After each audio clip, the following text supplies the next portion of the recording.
Reproduction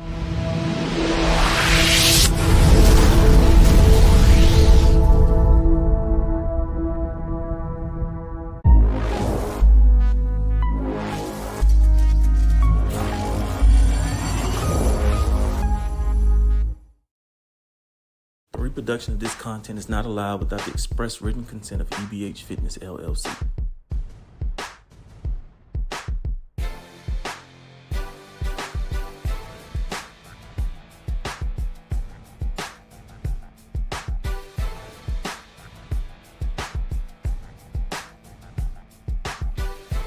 We're back. And we are back. Welcome to another episode of the Borderlands Sports Report. This is Week 5 Coaches Wrap Up, and we are joined here by Franklin High School head coach Rubin Torres. Coach, thanks for joining us, and welcome to the show. Hey, thanks, Steve. Thanks for having me on again. Yes, sir. Yes, sir. I appreciate it. Appreciate you coming on here every week and talking about the game, your team, your players, but also to help in expanding El Paso sports here in the area. So let's jump right into it, man. You guys had a huge win this past week. On paper, not so much, but in the community, that was a huge win. And I say on paper, not so much, because I think on paper, everybody expected you guys to win. The reality is that game, that Westside Bowl, I mean, it comes down to heart, like we talked about last week, and you guys came out, and to use a boxing term, y'all hit him in the mouth first and kept punching. Yeah, when you get into this Westside Bowl, having been involved in it as an assistant, seems like most years there's some quirky stuff that happens early on in the game with both teams trying to settle in. And then it being homecoming week for us, all the extra stuff, could be a distraction. But I was really proud of our kids and our coaches and keeping the game the main thing.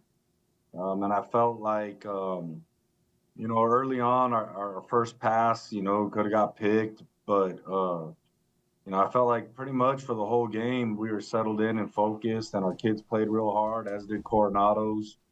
We were just able to execute at a high level for 3.5 quarters. Yeah, and you guys were able to put a lot of pressure on West Stansbury. I think he spent more time on his back than he did standing up. And that's a tribute to you guys' front four and the pressure you were put on there, I think, more so than anything else. So what were some of the things that you guys wanted to do going into the game from the defensive side that executed very well during this game? I think the number one goal for us was trying to keep their receivers in front of us. They do have a talented group, and Stansbury, if you watch his film, it can be extremely deadly with his deep ball. And so for us, staying in coverage, not taking our eyes in the backfield, doing our best to keep them in front of us was going to be huge. And I felt like we did that for the most part Thursday night. We did try to bring some pressures with linebackers that, they weren't hitting home as much as we thought. And so we had to challenge our D-line to get pressure with 4. And I think in the second half, especially our defensive end, Adonis Bustillos, he had 4 sacks, won some one-on-ones with their tackle. So that was real big for us. And I think, in any game, when you can get pressure with 4 guys and not have to start bringing a 5th or a 6th, your defense is playing pretty well. We kind of felt like they'd come out and try to quick game us and throw their middle screens a lot more often and earlier in the game. That didn't happen. They did kind of go to it in the middle of the game, and they converted some third downs on those, especially out in the flats. But overall, I felt like our defense played really well. Statistically, when you look at the stats, our best performance this year. We gave up a touchdown cheap late in the fourth quarter. Kind of a safety lost his footing and fell, and they Yeah. got a big explosive play. I mean, we when I saw the ball go in the air, I felt like it was a good ball and they were going to catch it. I was hoping that we would have kept our feet and at least minimized the damage, but they got a big long touchdown throw on that. But overall, I felt like our defense played really well. Yeah, they had six Really negated. sacks. 6 sacks total for the defense. Yes, yeah. And I'm trying to pull up our stats right now. Just some big things that really stood out to me was, we always preach about winning the line of scrimmage, and so, they had 15 runs for 15 yards. Stansbury had a nice scramble for 9. We did have 8 sacks for negative 43 yards, and so we held their offense to a total of 24 yards rushing for negative 19. And then, he was 18 for 31 passing with 191, 60 on the long touchdown. But holding them to a total of 172 yards of offense was a big win for our defense, and allowed us to when we did get the ball on offense to maximize our possessions and score. And I thought they did a good job offensively over there at Coronado of keeping the ball and using the clock as best they could away from us. And so, overall, I thought we put together a pretty good game. Yeah, and that's a perfect segue to the other side of the ball. You guys had, I think, around 602 total yards on offense, 522 on the ground, 80 in the air. And that was spearheaded by that man, that young man, Ernie Powers, to 388 yards on 25 carries, 7 touchdowns. And then Lucas Garza goes 8 for 14, 80 yards and a touchdown. Now, I was looking this morning.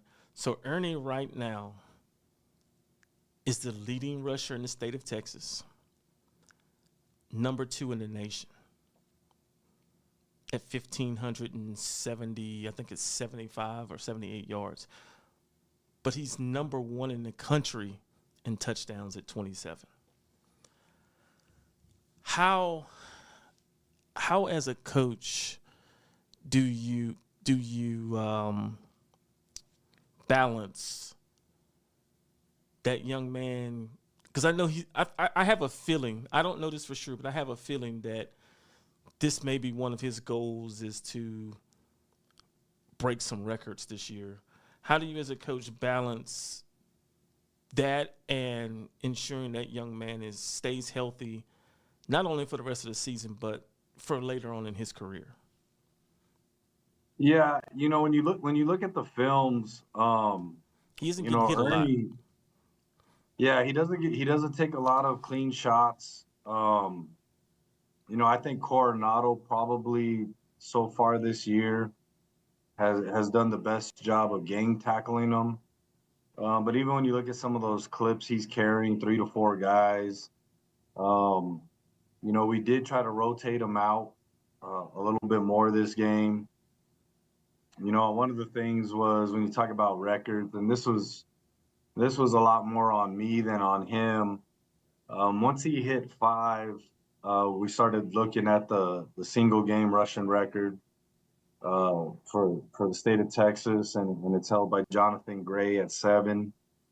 And so we thought we had an opportunity to do something special for Ernie his senior year, and so he was able to get himself that 7th touchdown. But I think his load management is something that we pay close attention to.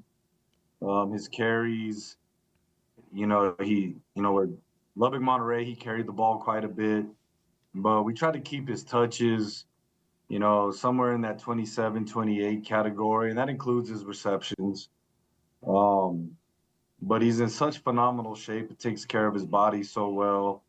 I think I don't think records are as important to him as, he's got a chip on his shoulder as far as, the next part of his career, kind of getting slighted by, I think, some recruiters, and I have no problem saying this. I feel like if he was a different race, he'd have a lot more offers from other programs, but he understands that's something that he doesn't control. We understand over here as the coaching staff, that's something we don't control, but he is a certified running back that I think can play in the SEC, the Big 12, the Big 10, and he's continued to go out there and prove that every week. And I think people that, it's one thing to watch him on film, but when you see him on the field and see, how fast he is, his vision, his violence when he runs, his pass protection's increased or has improved so much this year. He's selfless on lead blocking for Trey, and even our quarterback on a couple of things we're doing. I would say that's probably the only thing he's really focused on is winning games, and he's got a chip on his shoulder to showcase to the country how great he really is. And I think that's the same thing that happened to a former teammate of his, Bo Sparks. Yeah. And at some point, you have to look at talent for what it is. Talent is talent. So, no, I got you there for sure, Coach. Who else stood out on the offensive side for you guys that really caught your eye this week? Well, Trey De La Riva, our other running back. Our tight end got a little banged up with his foot in the first series, and so Trey, had to line up at fullback, tailback, tight end. But Trey's a kid that, if he was at any other school, he'd be a starting running back for them. And we've been able to get the ball into his hands a little bit more as the season's gone on. But when you look at him carrying the football, he's just as effective. He may not have the breakaway speed that Ernie does, but he's a north-south runner with great vision. He's got great hands out of the backfield. He caught that screen pass for a touchdown. So I think Trey's effort and his production and always ready to be called upon when we need him has just been impressive really week to week for us. I thought our offensive line took another step forward, not just both our tackles who get a lot of the attention, but I thought our guards played really well down there inside the trenches. And again, week to week, our receivers outside on the perimeter and their selflessness and blocking has been tremendous for Ernie to get those yards and for Trey to break yards. And so that's refreshing to see. And Lucas has just done a great job of managing the game. And when called upon, he executes and delivers for us. So we're still seeing the growth from the players and the offense as we go week to week, and that's really encouraging for us as a coaching staff. But this week we'll be playing Montwood, and they pose a different set of challenges, and we have our work cut out for us, especially trying to minimize their production on offense. And so, we're in district play, and Montwood, I don't think their record is reflective of how talented they are and what they can do. And we definitely don't want to be the first team to give them their first win this week. Great segue, Coach. Great segue. So as you guys look forward to the Montwood game this coming week, and you talked about that record, they're 0-1 in the district, 0-5 on the season. What are some of the things you all will look to take away from them from the defensive side? Well, they're basically running an RPO every snap, and so our eyes, especially with our back seven, we've got to be extremely disciplined, which is going to cause us to probably play a little bit slower, making sure that ball is handed off when they do. But they're probably about a 70-30 pass to run team. The quarterback is extremely athletic. He runs really well. He throws the ball down the field. with good velocity, good touch. He's deadly accurate, and that's reflective in the points that they're scoring. Got a chance to watch them against Eastlake, and they were in that game for all of 2.5 quarters, and their offense was really pushing the envelope, pushing the pace. So, we've got to be able to stay within ourselves with their up tempo. Seems like week to week, this is a big point of emphasis for us, but staying in coverage. And we can't let that quarterback get outside the pocket and extend plays. And so for us on defense, we're going to have our work cut out for us.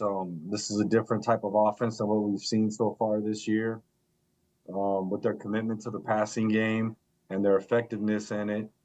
So we're going to have to play really sound and disciplined. And offensively, we can't afford to, stall out on any offensive possessions. I think it's going to be a game where, on the scoreboard, we've got to keep pace, but try to keep their offense on the sideline as long as possible and kind of wear them down on defense and keep the momentum on our side. Yeah, they remind me a lot of looking at the pro games when Jameis Winston was at Tampa Bay. Risk it, no biscuit, right? And so they took a lot of risks, and it shows. It'll be interesting to see. Now, this is Steve Howard talking here.